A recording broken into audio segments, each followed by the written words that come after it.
Watch out! Tanker just crossing! No! Collision ahead! Abandoned ship! Jump! Help! Mayday! Collision in Bonny Channel. Ship sinking. Survivors in water! Moving in!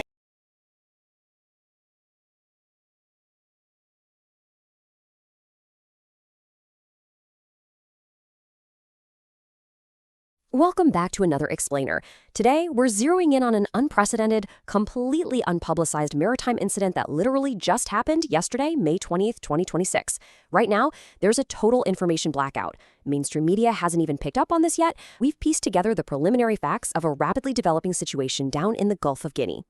Okay, let's dive into this. What you're looking at here is the Maersk Valparaiso. Yesterday afternoon, this massive container feeder vessel got into a severe collision with a smaller oil tanker.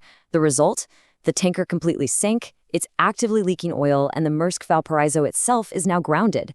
And yet, no way, right? This major casualty is flying completely under the public radar. No official government bulletins, zero maritime news headlines, just nothing. So we're going to break down exactly what happened, where it went down, and why this is an absolutely huge story just waiting to break. To do that, we're treating this explainer as our preliminary incident breakdown dossier. We'll map out exactly how we're deconstructing this information blackout. We're going to cover 1. A collision in Nigeria. 2. Profiling the vessel. 3. Reconstructing the incident. 4. Hazards of the Bonny River. And finally, 5. A developing situation. Let's get right into it. All right. Section 1. A collision in Nigeria. Let's establish the hard facts of this developing event. So if you look at the AIS tracking data, the macro view of West Africa puts the vessel right off the southern coast of Nigeria. But when you zero in for that micro view of the Bonny River approach near Onne, well, you can see the Maersk Valparaiso's status is unequivocally listed as stopped. Speed is 0 knots.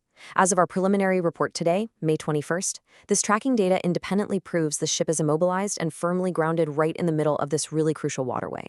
So what actually went wrong at those coordinates? The Maersk Valparaiso collided with a small oil tanker, and the stark realities here are frankly severe.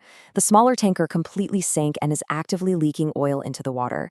After the impact, the Maersk vessel grounded itself. Now, the good news is all crew on both vessels are accounted for, though 2 crew members from the sunken tanker did require medical attention. Section 2. Profiling the vessel. Let's move to and see how this builds by examining the exact specifications of the ship involved here. The Maersk Valparaiso, carrying IMO number 943-33054, was built back in 2010. It's a container feeder vessel flying the flag of Singapore. Take a look at these weight metrics because they are absolutely crucial. We're talking a gross tonnage of over 18,000 and a dead weight of over 23,000 tons. When an object with this kind of significant mass and capacity hits something, the kinetic energy is just immense. Luckily, there's no reported cargo damage on the Maersk itself, but its sheer size definitely played a massive role in how severe that impact was with the smaller tanker.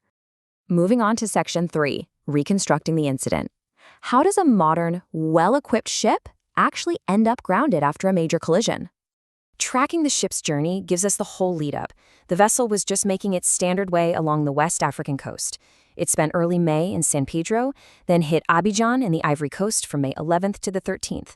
It was on a scheduled route, perfectly on track to arrive at the port of Onne by midday today, May 21st. But, as we know, yesterday afternoon on May 20th, while making that final approach up the Bonny River, things went incredibly wrong. And this brilliantly illustrates the exact sequence of events, thanks to our AI's-based reconstruction. It shows how a pretty standard pilotage approach escalated into a full-blown casualty. First, the Maersk Valparaiso approached under compulsory pilotage. That means a local maritime expert was literally on board guiding the ship, which is standard operating procedure there. Second, it entered the highly congested Bonny Channel. Third, a really tight, close-quarter situation suddenly developed with a smaller oil tanker. Fourth, the collision happens, and it's bad enough to sink the tanker. And finally, step 5, whether it was intentional to avoid making things worse or just a total loss of steering from the crash, the Maersk Valparaiso grounded itself.